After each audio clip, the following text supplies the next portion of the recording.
नमस्कार साथियों। तो इस लॉकडाउन में केम छो सब चंगा सीना।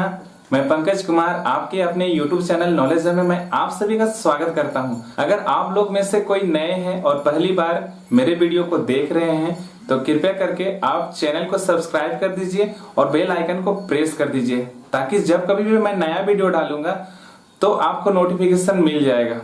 और जो भी प्रतियोगिता परीक्षा के लिए मैथ्स का तैयारी कर रहे हैं आपको घबराने की बिल्कुल आवश्यकता नहीं है। मेरे चैनल के माध्यम से आपका प्रतियोगिता परीक्षा के लिए मैथ्स का तैयारी बहुत ही आसान और बहुत ही सरल तरीके से मेरे चैनल के माध्यम से हो जाएगा। मैं आपको ये भरोसा दिलाता हूँ। ठीक है, आज हम लोग प्रॉफिट एंड लॉस के वैसे सवालों को देखेंगे जो एग्जाम में बार बार पूछे गए हैं और आने वाले समय में भी उन सवालों को पूछा जा सकता है। उन सभी सवालों को हम लोग 1 से 2 सेकंड में खत्म कर लेंगे। ठीक है ना। तो पहला सवाल क्या है, लागत मूल्य और विक्रय मूल्य का अनुपात 25:26 से मुनाफे का प्रतिशत निकालना है। तो लागत मूल्य को कॉस्ट प्राइस कहा जाता है, मतलब क्रय मूल्य कहा जाता है, और विक्रय मूल्य सेलिंग प्राइस एसपी। इसका रेशियो दिया हुआ है 25:26, 25:26। आप देख के बता सकते हैं कि 25 का सामान को आप 26 में बेच रहे हैं तो 1 का क्या हो रहा है, प्रॉफिट हो रहा है। ठीक है ना। और हमको मुनाफे का प्रतिशत निकालना है।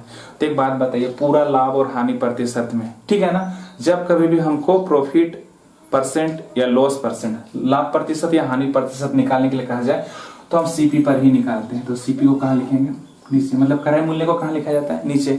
दुनिया का कोई सा भी संख्या रहे उसको अगर 100% से आप गुना कर दीजिएगा तो किस में बदल जाएगा, परसेंटेज में चेंज हो जाता है। और 100% का मतलब कितना होता है बताइए, 1 होता है, मतलब कि 100/100 ये कट जाएगा तो कितना, 1 ही होता है। ठीक है ना। तो ये चीज के बारे में हम परसेंटेज में भी डिस्कस किए हैं और लाभ और हानि में भी हम ये सब के बारे में बताए हैं। अब जाके पिछले वीडियो सबको देखिएगा तो आपको समझ में आ जाएगा। ठीक है ना। तो हमको मुनाफे का प्रतिशत मतलब लाभ का प्रतिशत निकालना था जो कि सीपी पे निकाला जाता है। 25 का 25, 25 चौके 100, कितना आ गया, 4%। यही इसका क्या है, आंसर है। देखिए कितना आसानी से हम लोग इसको हल कर लिए। ठीक है ना। नेक्स्ट सवाल को देखते हैं। ये सवाल भी ठीक उसी प्रकार से है। लागत मूल्य और विक्रय मूल्य का जो रेशियो दिया हुआ है वो कितना दिया हुआ है, 20:21। और हमको यहाँ पर 20 का सामान अगर हम 21 में बेचेंगे तो 1 का क्या हो रहा है, प्रॉफिट हो रहा है। किस पे, क्रय मूल्य पर, सीपी पर। तो सीपी कहाँ रहेगा, 20।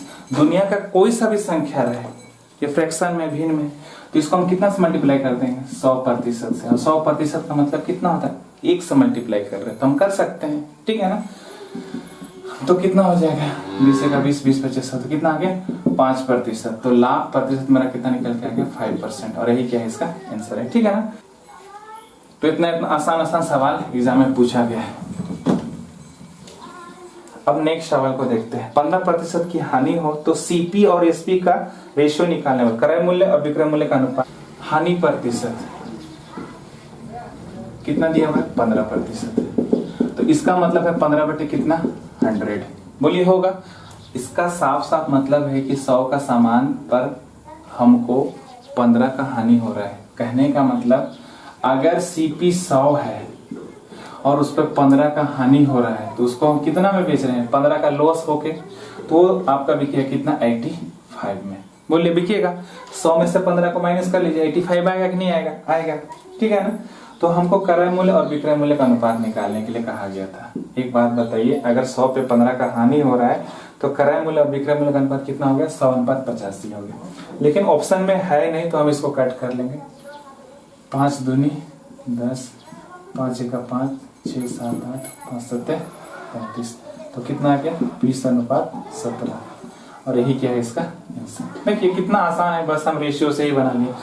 और अर्थमेटिक का कोई सा भी सवाल रहे हम लोग कोशिश करते हैं किससे बनाने का, रेशियो से बनाने का। ठीक है ना। ये इस टाइप का, इस तरीके का जो रूल है, इस तरीके का रूल हम लोग परसेंटेज में भी पढ़े। कोई सा भी अर्थमेटिक में आप जाके देखिएगा तो इसी तरीके के रूल हम लोग सीखे हैं। ठीक है। नेक्स्ट इसी टाइप का एक सवाल और है। तो यहाँ लाभ प्रतिशत दिया हुआ है, कितना दिया हुआ है, 5%। तो कितना हो जाएगा, 5/100। बोलिए होगा 5/ कितना हो जाएगा, 100 हो जाएगा। इसका मतलब है कि 100 का सामान में 5 का क्या हो रहा है, प्रॉफिट हो रहा है। मतलब कि हम तो खरीदे हैं 100 में और बेच रहे हैं उसको 105 में, तब तो प्रॉफिट होगा। इसको हम कट कर देंगे, 5 दूनी 10, 5 दूनी 10, 5 का 5, मतलब कितना आ गया, 20:21। और यही क्या है, आंसर है। सीपी और एसपी का रेशियो पूछा है, नहीं एसपी और सीपी का पूछा है, तो एसपी और सीपी का रेशियो पूछा है, तो 21 को पहले लिखेंगे, 20 को बाद में लिखेंगे, है कि नहीं। तो ऑप्शन नंबर कौन हो जाएगा, 3 हो जाएगा। तो ये भी ध्यान देने वाली बात है कि किस चीज का रेशियो पूछा है, तो विक्रय मूल्य और क्रय मूल्य का रेशियो पूछा है। इससे पहले किसका पूछा था, क्रय मूल्य और विक्रय मूल्य का। अभी थोड़ा सा उल्टा करके पूछ दिया है ना, तो उस चीज का भी ध्यान देना। ये नहीं कि हड़बड़ी में हम इसको आंसर मान लेते, जिससे कभी मान रहे थे, हम ध्यान नहीं दिए थे, ठीक है ना। आप लोग ध्यान दीजिएगा कि इसका पूछा है, एसपी और सीपी का पूछा है। ओके, आगे बढ़ते हैं।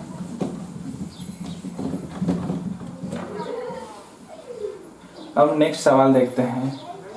₹P की दर पर बेचा जाए तो 12% का लाभ होता है। ₹P की दर पर बेचा जाए तो कितना का लाभ होता है, 12%। तो 12% का मतलब है कितना होता है, 12/100।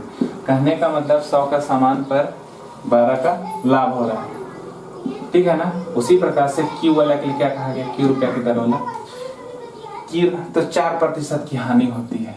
एक बात बताइए, तो 4 कितना हो जाएगा, 100। तो यहाँ हानि हो रहा है, इसलिए माइनस साइन लगा दिया, मतलब 100 रुपया पे 4 का क्या हो रहा है, हानि हो रहा है। तो एक बात बताइए, Q और P का रेशियो निकालने के लिए कहा गया है। Q और तो 100 रुपया का सामान पे अगर 4 का हानि हो रहा है, मतलब उसको कितना में बेच रहे हैं हम, 96 में बेच रहे हैं, बोलिए Q को। उसी प्रकार से 100 रुपया का सामान को हमें 12 रुपया लाभ लेके बेच रहे हैं, इसका मतलब हम उसको कितना बेच रहे हैं, 112 में बेच रहे हैं, ठीक है ना। तो पहले इसको Q को लेने बोला था, फिर बाद में P को लेने बोला था, इसलिए Q को ले लिए कि 100 पर 4 का हानि, मतलब हम उसको 96 में बेच रहे हैं। 100 पर 12 का लाभ, मतलब हम उसको कितना में बेच रहे हैं, 112 में बेच रहे हैं। कट जाएगा, कितना से कटेगा, 4 से ही काट लेते हैं। 4 1 4, सॉरी 4 दूनी 8, 4 चौके 16, 4 दूनी 8, 4 8 32, बोलिए। फिर कट जाएगा ये,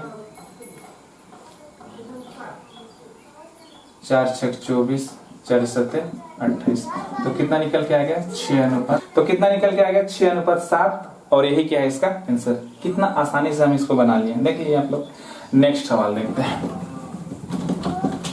आप इसको देखिए कि क्रय मूल्य और विक्रय मूल्य का रेशियो दिया हुआ है, मतलब सीपी और एसपी का रेशियो कितना है, A/B, ऐसा लिखा हुआ है, ठीक है ना।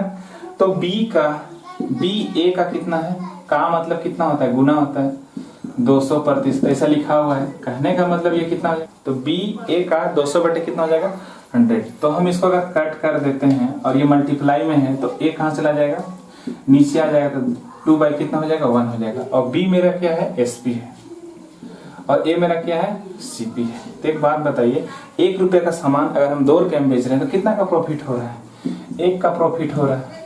1 का क्या हो रहा है, प्रॉफिट हो रहा है, किस पे, सीपी पर प्रॉफिट हो रहा है। और कोई सा भी भिन्न रहे, कोई सा भी फ्रैक्शन रहे, उसको अगर हम 100% से गुना कर देंगे तो क्या बदल जाएगा, परसेंटेज में। तो 100 का 1 से मल्टीप्लाई होगा, कितना हो जाएगा, 100%, और यही क्या हो जाएगा आंसर, ठीक है ना। कितना आसान है।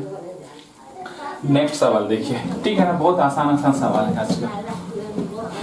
ये मेंस एसएससी सीजीएल मेंस में पूछा गया है ये सवाल सब। बिक्री मूल्य का 4% का कितना प्रतिशत, 4%।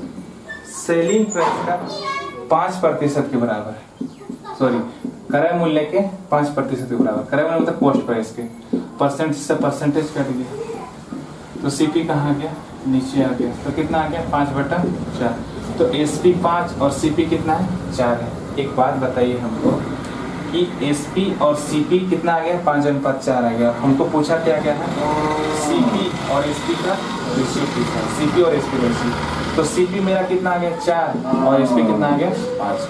तो सीपी और एसपी का रेशियो कितना निकल के आ गया, 4:5 आ गया। लेकिन सवाल में आगे भी कुछ कहा गया है, लेकिन हम उसको इग्नोर करेंगे क्योंकि मेरा आंसर यही है, कितना, 4 और 5। हम आगे जाएंगे नहीं। तो कभी कभी सवाल में अननेसेसरी डाटा डाल दिया जाता है, क्योंकि आपको बनाने में थोड़ी सी समस्या होगी, तो आपका समय जाएगा, ठीक है ना। तो उम्मीद करते हैं कि आज का ये छोटा सा वीडियो आप लोग को समझ में आया होगा।